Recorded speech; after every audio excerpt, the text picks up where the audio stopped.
Hi guys, this is how you set the proper idle on a Mercruiser inboard-outboard engine. You must do it on the water because at idle you want a 750 idle, but you want to put it in gear so it's barely moving, and it should drop down to 650 then, and that's how you get the proper setting on the Mercruiser inboard-outboard engines. You do not want to use your tach on your dash because it is not accurate. It can be 100 to 200 RPMs off. So you want to use an external tach. This wire right here is for attaching a external tachometer, and then I usually attach the other end of the tachometer to this main ground right here. So you can put an allocator clip there. The negative, the positive is going to go here, and this wire is this wire here off your coil. This is your main, this is your power to your coil. Of course, that's for your spark, and the two other wires are for the module that come in here. And this here is what kills it with this switch here. When you put a Mercruiser engine into neutral, when you're coming back off and go into neutral, it temporarily kills your engine for a split second, and that allows the dogs to disengage from the propeller. That's the only way. If that switch right there, that's what it does. It kills the engine temporarily, and to set your timing, you take a double bullet connector and cross that, and that shuts off the ignition advanced. So it doesn't advance your timing that way, so you get an accurate timing. The timing marks are over here.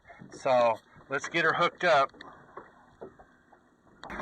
One of the things to notice is your tach says almost 1,000 RPMs. That is not true. You need an external tachometer. And see, we're right there at 750, which is what we want. Your adjustment, excuse me, you take a screwdriver, a little snubby, and you adjust your idle right there to where you need it there. And then when you do your final tune-up, you need to take this bolt off and get it so it's pushing down just a little bit.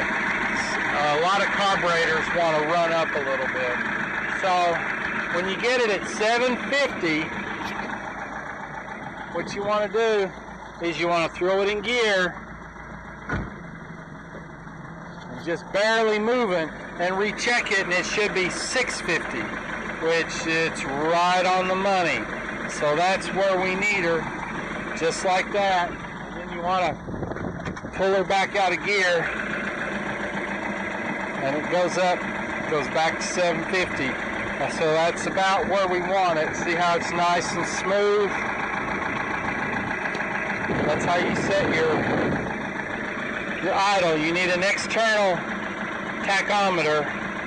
Go to Sears if you still have a Sears. But anyways, see, the dash tachometer says we're almost to the 1,000, which is incorrect.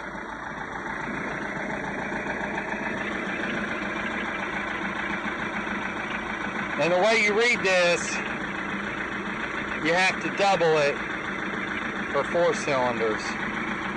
So that'd be 750 right there. That's a 3.0 TKS Mercruiser.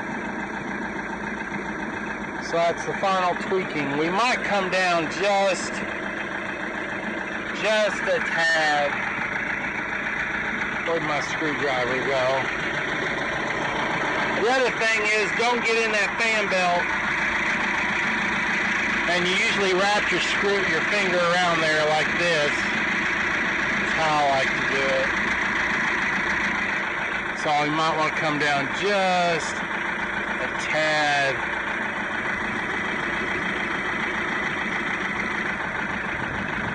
That's too much. Right there. Should be perfect. One final check. Throw it in gear. Barely making way. And on these Mercruiser boats, you don't want to gently put them in gear. You want to engage this and sort of, I hate to say the word slam, but put it in gear. Otherwise you'll hear the gears grinding, and Mitch Hall tells me that's the worst thing you can do. You want to put it in gear. Don't drive it like your grandmother's driving it. You need to put it in gear. That should be absolutely perfect. So that is how you set a correct idle on a Mercruiser GM engine.